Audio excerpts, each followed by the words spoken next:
Hello मेरी बच्चा party, क्या हाल चाल है? आई होप बढ़िया स्वस्थ और मस्त हैं आप सभी। तो जैसा कि हमने लास्ट लेक्चर में लॉ मेकिंग को बहुत अच्छे से डिस्कस किया था। मैंने आपको एक चीज़ बताई थी जहाँ पर जब हमने की स्टेप्स पढ़े थे, तो वहाँ वो कह रहा था कि या तो लोकसभा में या राज्यसभा में। ठीक है, तो यहाँ पर एक चीज़ और मैं आपको बता दूँ जो मैंने लास्ट बताई भी थी, कि कुछ बिल ऐसे होते हैं that have to be tabled only in Lok Sabha, जो सबसे पहले लोकसभा में ही रखे जाते हैं, जिसका नाम है, उनमें से एक है वो money bill, that is considered with the financial matter, जो कुछ वित्तीय मामलों से जो है संबंध रखते हैं, जिसमें टैक्सेशन आता है, गवर्नमेंट की बोरोइंग्स आती हैं।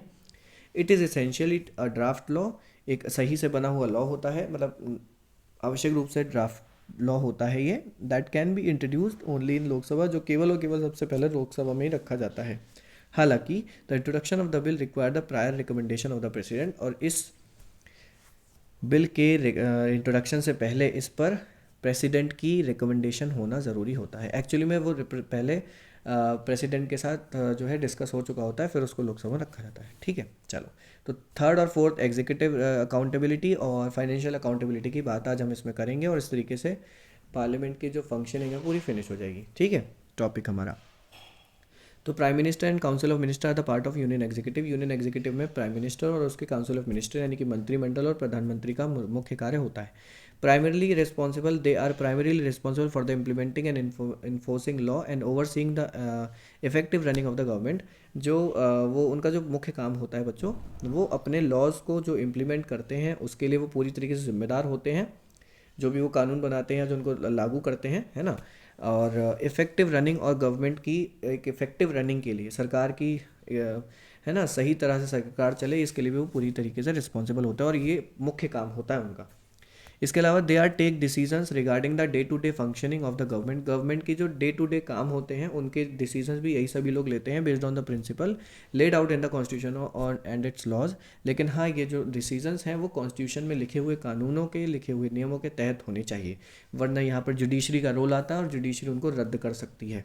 ठीक है, क्योंकि तीसरी बॉडी है जुडिशरी, तीसरा जो ऑर्गन है गवर्नमेंट का वो है जुडिशरी। फिर they are answerable to the Lok Sabha, और लोकसभा के प्रति जिम्मेदार होते हैं उत्तर उत्तर देने के लिए, through mechanism like the question hour. एक क्वेश्चन आर होता है, एक प्रश्नकाल होता है बच्चों लोकसभा की जब कार्रवाई होती है, which requires minister to justify their action decision. जो ये मांग करता है कि जब दूसरा मंत्री वहाँ पर प्रश्न पूछता है, वो विपक्ष के जो नेता होते हैं वो प्रश्न पूछते हैं सरकार के मंत्रियों से कि हाँ, फला जो आपने योजना लाई वो क्यों लाई, उससे क्या फ़ायदा हुआ, या फिर आपने उस पर कितना पैसा खर्च किया, या फिर ये जो चीज़ें गलत हुई सो क्यों हुई। तो ये सारे क्वेश्चन के आंसर उनको उस क्वेश्चन आर में देने होते हैं। ठीक है, the question are in the Lok Sabha is selected period. एक सिलेक्टेड पीरियड होता है जो कि पार्लियामेंट शुरू होने के 1 घंटे पहले, मतलब जब शुरू हुई तो उसका एक, मान लीजिए 11 बजे पार्लियामेंट की कार्रवाई शुरू होती है, तो 11 से 12 के बीच का जो समय होता है वो प्रश्नकाल का होता है, जहाँ पर एमपीज़ के नास्क, एमपीज जो सांसद होते हैं मिनिस्टर से क्वेश्चन पूछते हैं गवर्नमेंट की पॉलिसीज़ के बारे में और उनकी एक्टिविटीज़ के बारे में।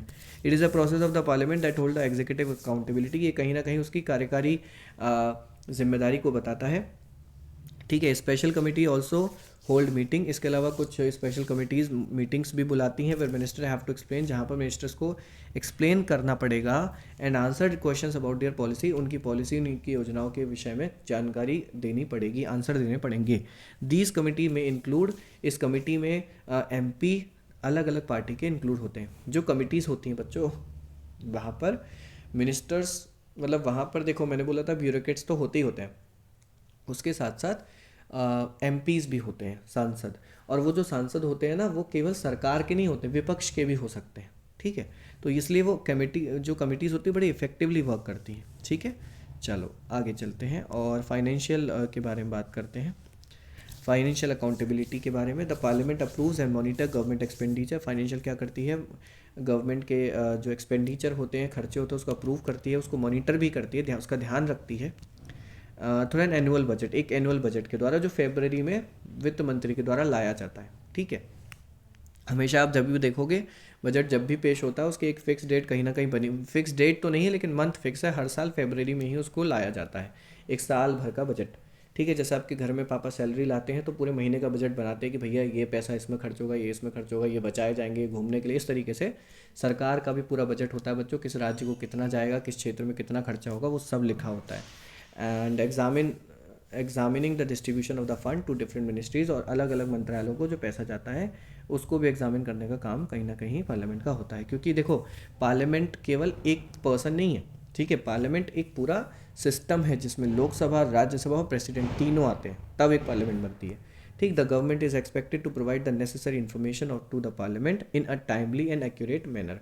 गवर्नमेंट से एक्सपेक्ट किया जाता है, सरकार से ये आशा रखी जाती है कि वो सारी आवश्यक सूचनाएं पार्लियामेंट को समय से दें और सही तरीके से दें, ठीक है, उनके खर्चों के विषय में, उनकी आगे की प्लानिंग के विषय में। तो यहाँ पर इसको ओवर करते हैं। एग्जीक्यूटिव फंक्शन ऑफ पार्लियामेंट की बात हम करेंगे नेक्स्ट लेक्चर में। Till then keep learning, keep watching, thanks for attending the session.